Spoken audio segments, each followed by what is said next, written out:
R06, R06, la radio du pays niçois. la radio du pays niçois.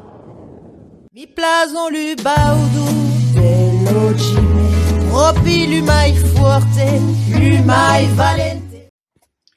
Zine, bonjour. Pour celles et ceux qui ne te connaissent pas encore, peux-tu te présenter, nous dire qui tu es, s'il te plaît?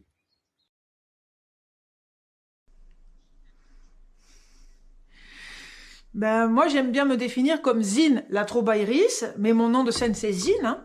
La Troubaïris, ça veut dire que je suis troubadour, femme troubadour, c'est-à-dire que je cherche et que je trouve, enfin, j'essaye de, de trouver plutôt au niveau de l'écriture, des rimes, de la poésie, voilà, et un petit peu des concepts philosophiques, la liberté, l'amour dans les chansons. Bon, des fois, on me connaît aussi pour mon franc-parler sur les vérités.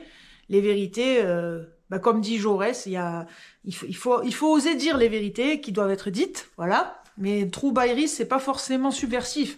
C'est simplement quelqu'un qui étudie énormément et qui essaye de rendre avec le cœur le trouba, en fait, le trouba des troubadours et le l'ucerca, et de le rendre au public, en fait, de leur renvoyer de l'amour et aussi des petites étincelles censées amener à des réflexions ou à des libérations. Voilà.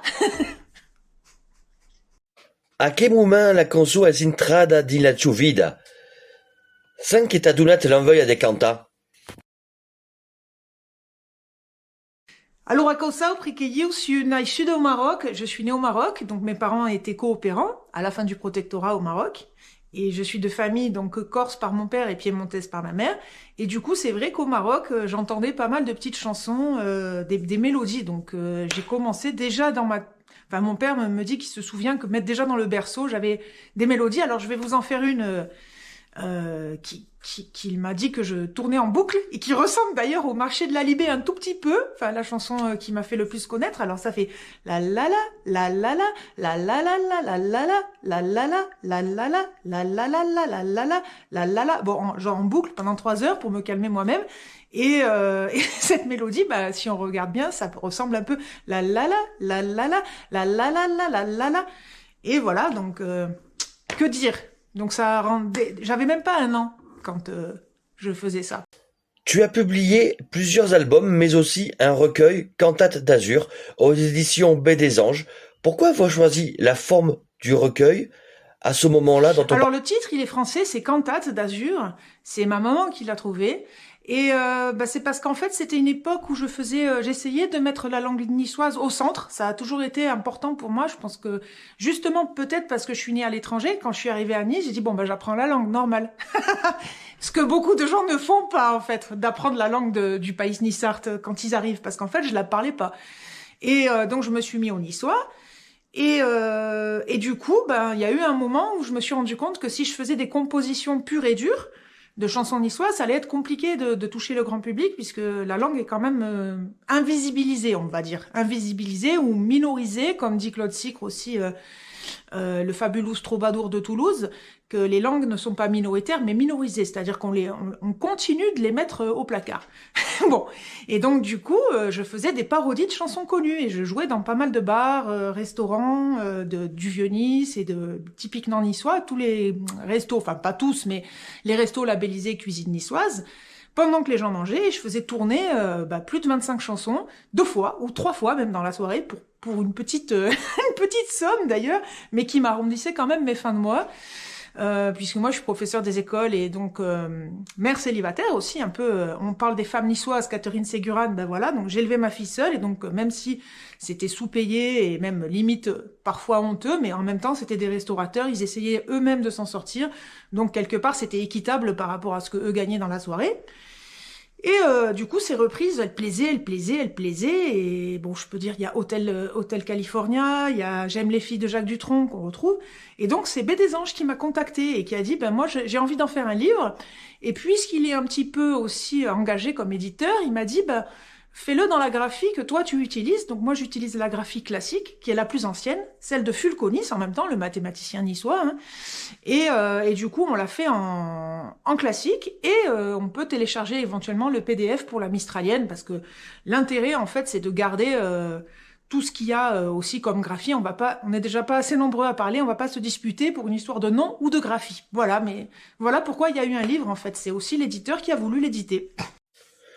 En niçois, il y a 2 calligraphies, la calligraphie classique et la calligraphie mistralienne, qui est une version francisée du Nissart. Ben oui, en fait, c'est Frédéric Mistral, donc provençal, qui a dit on va écrire un peu plus d'oreille, de manière phonétique. Après, il y a d'autres graphies italianisantes, voilà. Mais on va dire, il y en a 2 principales. Et c'est vrai que pendant pratiquement un siècle, la mistralienne a été un petit peu dominante. Là, c'est vrai que les jeunes qui se reforment de nouveau à la classique, puisque on a perdu le département langue niçoise à l'université.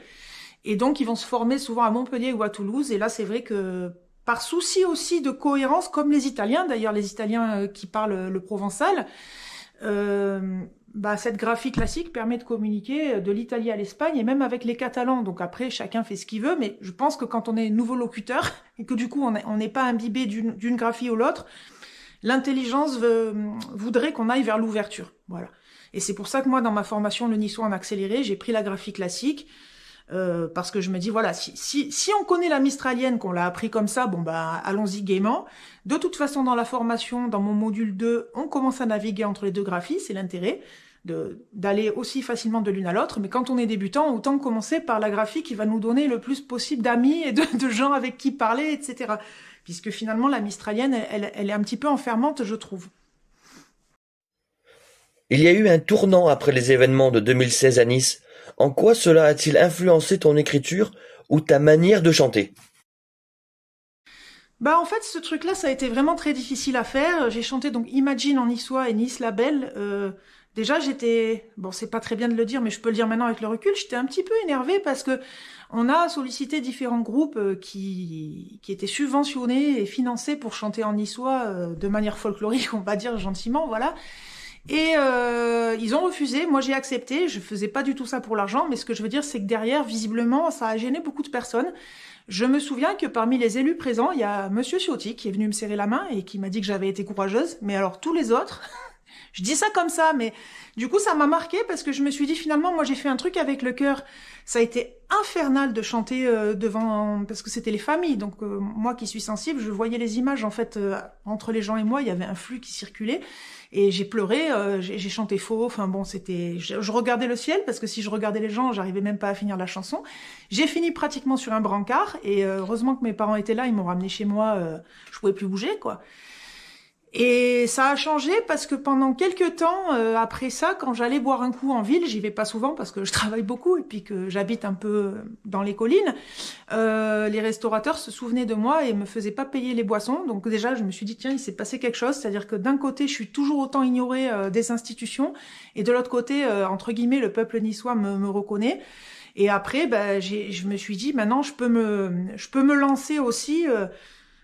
peu importe en fait, peu importe l'extérieur, je vais prendre ma souveraineté en fait et faire ce que j'ai envie de faire. Et c'est là que j'ai commencé à vraiment sortir des chansons qui ont touché les Niçois, comme par exemple Le Marché de la Libération ou Ten t'es fière, à sortir un petit peu des parodies niçoises et à faire donc carrément des compositions mais commerciales, c'est-à-dire qui ont touché quand même le grand public, malgré, je le déplore, un manque de diffusion sur les radios de service public. C'est-à-dire qu'ils m'ont invité pour en parler, mais ils n'ont jamais passé ma chanson en entier. Alors que c'est là qu'on peut avoir un peu d'argent. Donc là aussi, c'est un des combats que je mène pour que les radios de service public appliquent la loi française. La loi française, c'est ça qui est tout à fait paradoxal. La loi française qui demande ce qu'on protège les langues régionales. Tu as partagé de nouveaux titres sur les réseaux sociaux ces derniers temps. Est-ce que cela annonce un nouvel album ? Un projet est-il en préparation ? Alors bon, je viens de sortir un double album l'année dernière, Cantar la Vida, Cantar l'Espère, avec plus de 20 chansons en niçois, presque toutes des compositions et encore 2-3 parodies que j'avais oubliées de mettre sur... Enfin, en fait, moi j'aime bien que tout soit sorti, en fait, soit en livre, soit en CD. Donc il y avait justement Allumette sur une parodie de Prodigy, donc faut quand même le faire. Toujours dans l'idée de montrer que le niçois va avec n'importe quel style musical. J'ai sorti Bessa y ti troverai en single, effectivement, donc qui est un texte d'Alain Peillon que j'avais mis en musique et un petit peu remanié aussi, avec mon frère et Thomas Garcia, qui est le compagnon de Aurélie Peillon, même peut-être qu'ils sont mariés d'ailleurs, la fille d'Alain Peillon. Il faut rappeler quand même qu'il était très malade et donc il est décédé assez jeune. Et c'est un grand poète niçois lui aussi qu'on oublie parfois, contemporain de Sauveigo et de Maurice Garavizzi. Donc voilà, je l'ai sorti en single avec un petit montage. Après, là, je suis en train de travailler sur un album qui va s'appeler Petit Farci, double album aussi, mais plutôt des chansons de ma jeunesse où il y avait du français, il y avait un peu de... En fait, même en chanson française, quand je parle français, je suis dans le français régional. C'est-à-dire que déjà, je dis pas la rose, mais je dis la rose. Donc il y a déjà ça qui fait que quand je chantais plus en français, on me voulait pas forcément dans les programmations parce que j'avais un accent pas parisien. Voilà. Donc il y aura ça, mais sinon, bon, je suis sur beaucoup de choses puisque ça va faire la transition, mais je suis aussi en train de développer un organisme de formation pour les adultes pour apprendre la langue niçoise en accéléré. Alors en accéléré, c'est aussi pour dire arrêtez de vous bloquer parce que vous savez pas parler, alors qu'en fait en quelques mois, avec les bons outils, et je suis passée par là en fait, et toutes les difficultés que j'ai rencontrées, ben, je les ai élaguées dans la formation. En quelques mois, on peut déjà se mettre dans un bilinguisme et avoir suffisamment d'outils pour déjà très bien comprendre, même quand on arrive de l'extérieur, même quand on nous l'a pas parlé petit, et ensuite être autonome pour développer, parce que moi je continue d'apprendre tous les jours des nouveaux mots. Vaki. En français aussi d'ailleurs. Tu as lancé le niçois en accéléré. D'où est née cette idée? Et concrètement, en quoi ça consiste ce projet? Ben, facci svengut perché il y avait rien. C'est-à-dire, si, il y a un petit peu des cours du soir, etc. Mais c'est venu parce qu'il n'y avait pas de département niçois, langue niçoise déjà, aussi à l'université. Donc, c'était un peu ambitieux de ma part, mais je voulais que n'importe quel adulte puisse se former, mais aussi de chez lui. C'est-à-dire qu'il y avait un côté... moi, je manque énormément de temps et de disponibilité de par aussi mon statut de maman. Il fallait que je sois chez moi le soir, quoi. Je peux pas laisser mon enfant à garder pour aller donner des cours du soir. Et du coup, je me suis dit, bah, je vais faire une formation, en fait, où je m'adapte. Bon, je m'adapte jusqu'à 22 heures, à partir de 7 heures du matin, vu que je me lève à 5 heures, mais je veux dire... j'ai un travail aussi, donc j'ai des plages horaires où en fait la personne sur mesure, je lui construis son programme, et en fait c'était aussi tout simplement parce que moi j'ai quand même galéré pour per imparare la lingua e la parla correttamente, ma pilla d'été. Je remercie quand même l'Institut d'études occitanes. On critique toujours les occitans, mais l'Institut d'études occitanes, il y a de grands professeurs de langue niçoise là-dedans qui ont trouvé que se rattacher aussi à l'espace linguistique occitan, c'était pas stupide, et je peux les comprendre. Et c'est eux qui m'ont donné énormément la main. Donc Anne-Marie Garavizzi, Jean-Pierre Baquier, Spies aussi, et d'autres, parce qu'il y a eu René Lascience, qui lui était sur plusieurs associations. Il était finalement dans toutes les associations où ça parlait la langue. Après, moi, je me suis un peu formée en Italie. Quand j'allais tous les étés en Italie, j'essayais de trouver ceux qui parlaient le nostro modo. Et puis après, de par ma carrière d'artiste, j'ai été invitée pas mal dans la région de Toulouse et de Montpellier. Donc du coup, bah, je me suis un peu formée à l'interdialectalité, comme on dit. Voilà. Donc ça m'est venu que je me suis dit, bah, pour la langue niçoise, en fait, c'est venu d'un besoin aussi. C'est les gens, ils me demandaient... mais comment tu as fait pour apprendre? Eh ben, venez à la formation et vous allez voir, est-ce possible? Est-ce possible d'imparare la langue? Il y a due scuole bilingue che cours de Nissarte au collège, une option au lycée, puis après il y a les associations qui font imparare l'unisarte. Voilà, e de traversa la villa, também de faire des vitures a Perliana. Et puis, cosa, perché io ai des étudiants, il y a une qui est des courses goules, il y avait une qui era d'Australia, c'est-à-dire que io, bon, bah, ai des étudiants qui sont pas, verdaderament, à vivre à Nice, também. Ça les arrange. Si sont d'Antibes ou ce sont des Cannes, eh ben, podon imparar la lingua nissarda, perché io fo l'unisarte, ma quand même el provençal. C'est-à-dire que je suis pas blucada, nissardo, nissardas. C'est la fille des courses goules, elle resta pas parce elle entendait parler la langue par son père. Et donc quand on fait le niçois, de temps en temps, elle m'y sortait une expression provençale. Et je lui dis, ben écoute, c'est du provençal, c'est juste. Je vais pas lui dire que c'est faux, elle l'a entendu petite. Donc c'est ça aussi que je voulais. C'est pas simplement voilà la formation en ligne sur mesure, c'est aussi que moi, ce qui m'a écœuré, mais complètement écœuré, et je peux le dire bien fort, justement, quand j'ai commencé le niçois, c'était ça. On me dit, comme pour la danse, quoi. Tu arrives pour danser, et on te dit, oui, c'est pas comme ça qu'il faut danser, il faut regarder, nani, nana. Bon, en danse traditionnelle, et c'est quand même, bon, il y a des règles un minimum, il faut être dans le rythme, je veux dire, c'est sûr, faut pas marcher sur les pieds du voisin, mais bon, si on a envie de danser un peu à la folk, d'ailleurs, après, ça s'est popularisé, le bal folk, le balletti. Bon, bah, avec la langue niçoise, c'est pareil, tu arrives, l'autre qui te dit, oui, ni sardo, ni sardas, on parle comme ça entre le paillon et villa vieille, mais dès que tu dis un mot qui est pas, oh, c'est bon, à un moment, la langue, elle bouge, elle évolue, voilà, donc même avec René Lascience, on rigolait parce que il y avait pas vraiment de mots pour le téléphoning, le téléphone, et lui il disait tiraphone, ou, donc, même dans une langue, et oui, ou par la soulette, on peut inventer des mots, et donc ce que je voulais aussi moi amener, c'était une formation où on est décomplexé, ou si on fait des fautes, c'est pas grave, ou si c'est pas du 100% niçois pur, 400%, et qu'il y a un peu du provençal ou de l'italien, d'ailleurs comme le faisait Francis Gag dans ses chroniques, quand on les écoute et qu'on prend le temps, on voit bien que già, come un autre fait à l'émission, parla un po' niçarte, possiamo parlare italiano, français au milieu, Pichi à Pichi, et voilà. Donc après, le truc, c'est de savoir si, quand on parle français, on le sait, quand on parle niçois, on le sait, si on dévie sur le provençal, on le sait, c'est-à-dire de savoir qu'il y a ce... Mais de rester poreux, c'est-à-dire ne pas aller engueuler quelqu'un parce qu'il a fait une petite faute de grammaire ou parce qu'il n'a pas fait sa concordance des temps au subjonctif, puisque dans le niçois, on suit le passé du subjonctif. Bon, ça va, à un moment, il faut laisser les gens tranquilles aussi, c'est-à-dire que déjà, voilà, parle à la langue et après ça viendra, quoi. Donc tes cours sont personnalisés et individuels.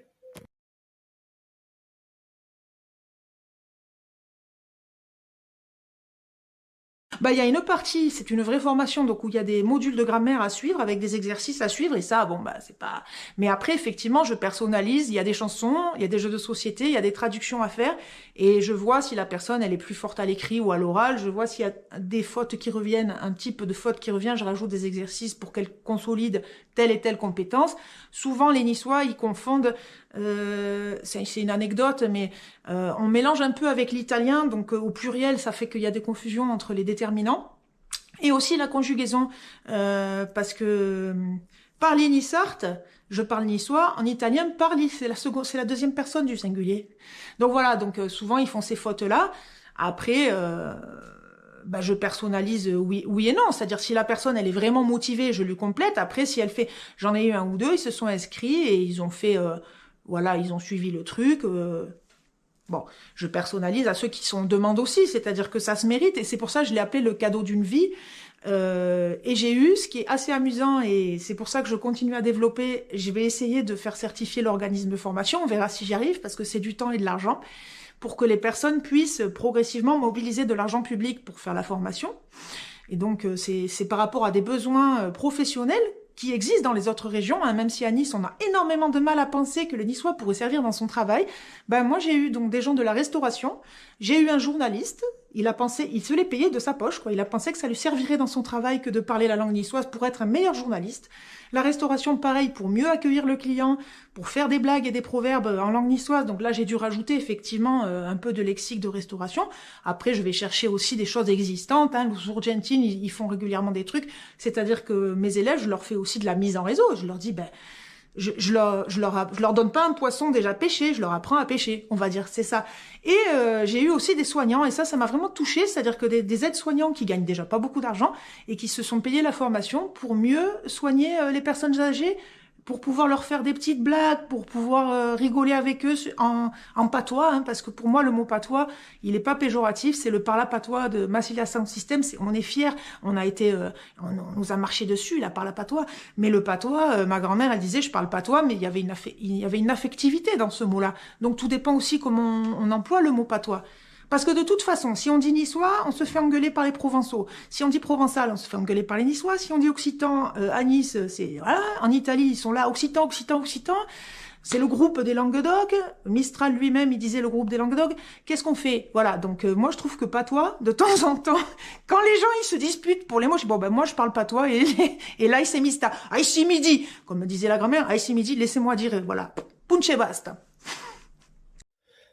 Sans entrer dans la politique, quel regard portes-tu aujourd'hui sur l'état de la langue niçoise et de la culture niçoise? Oh, ben j'allais dire qu'ils ont fait ce qu'il fallait faire pour la forme, hein. T'as une ou deux classes bilingues en primaire, histoire de dire qu'il y en a. Il y a toujours une option qui survit au collège-lycée, enfin voilà, je dirais le minimum syndical. Pour moi, la vision de ceux qui sont actuellement au pouvoir et chargés de s'occuper de la langue, elle est beaucoup trop folkloriste. Et c'est pas considéré comme une langue vivante de création, et je le vois en tant que créatrice, puisque je n'ai jamais eu aucun financement de la ville de Nice.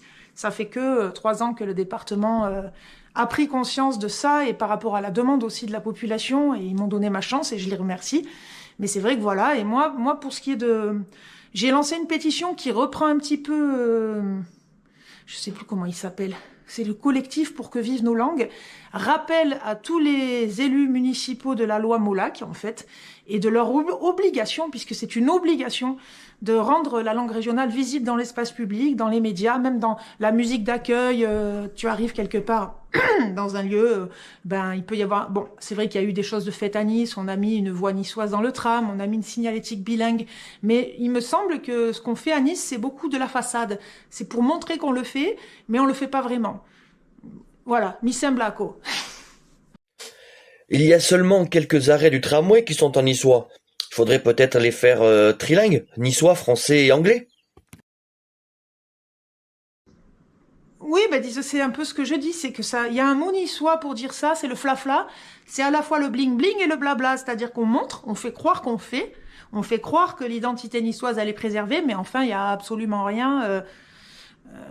Ben en fait, c'est-à-dire qu'on a des créateurs qui sont encore vivants ou morts récemment. Je pense à Christian Bezet, je pense à Dédé Trucchi. Ils ont même pas une école à leur nom. Enfin, c'est-à-dire qu'en fait, c'est toujours la pétition que j'ai lancée, puisque du coup, j'ai lancé une pétition qui rejoignait un petit peu ce que disait ce collectif.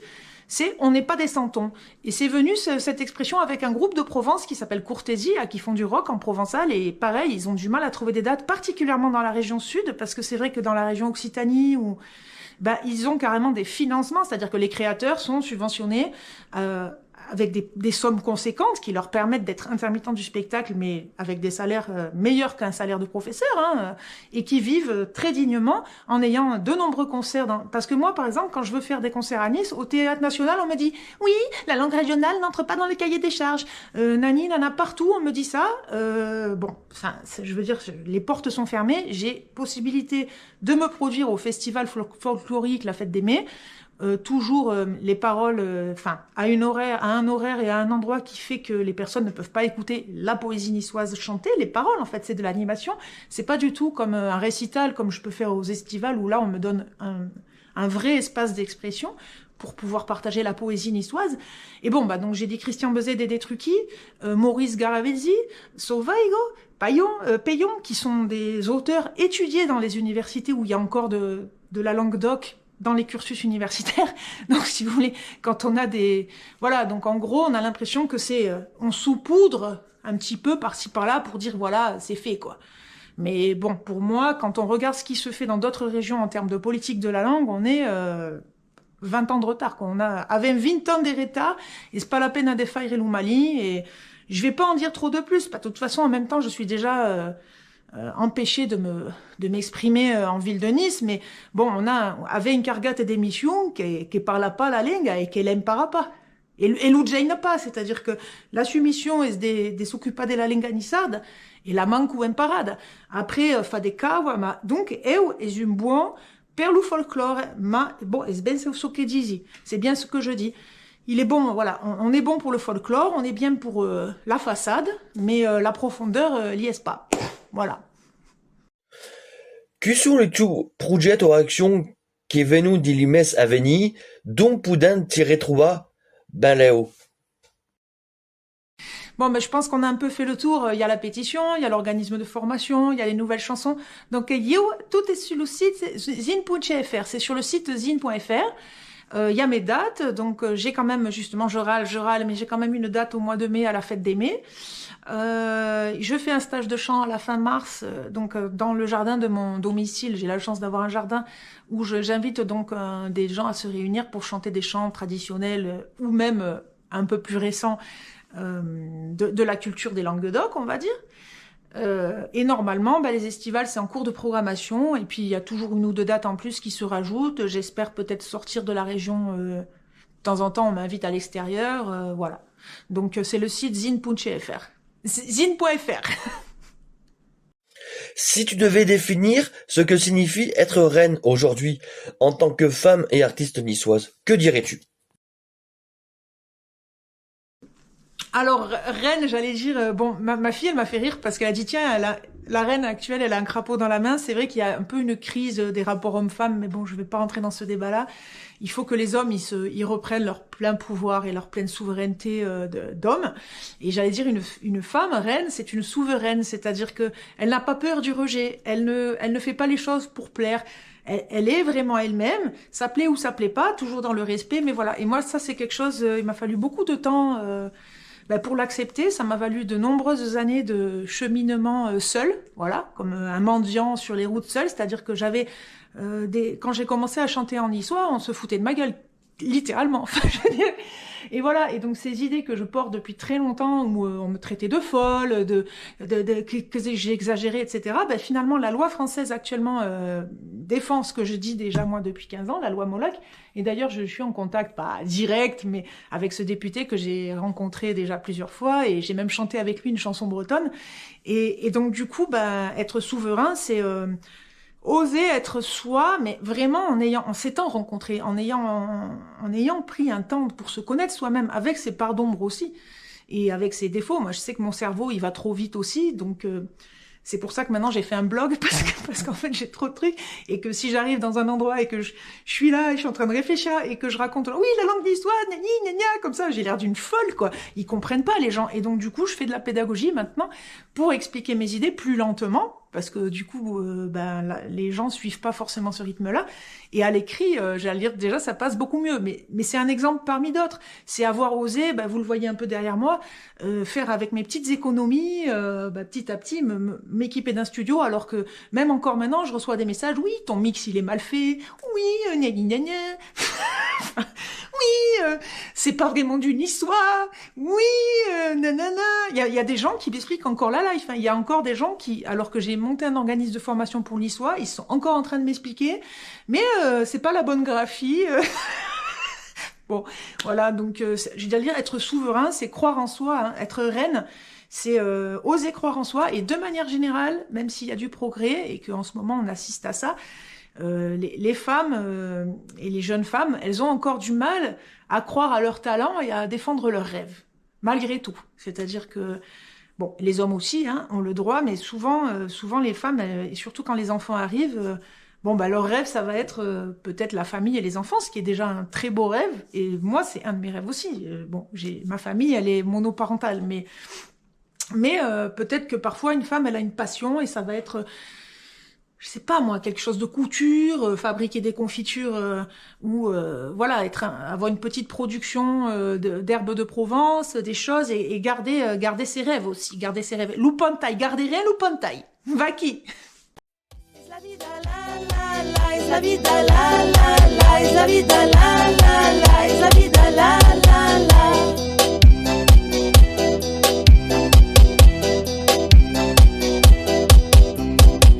Es la vida la la la, es la vida la la la, es la vida la la la, es la vida la la la. Lisa Venturgaia e Marcia es Darie. Lisa Venturgaia.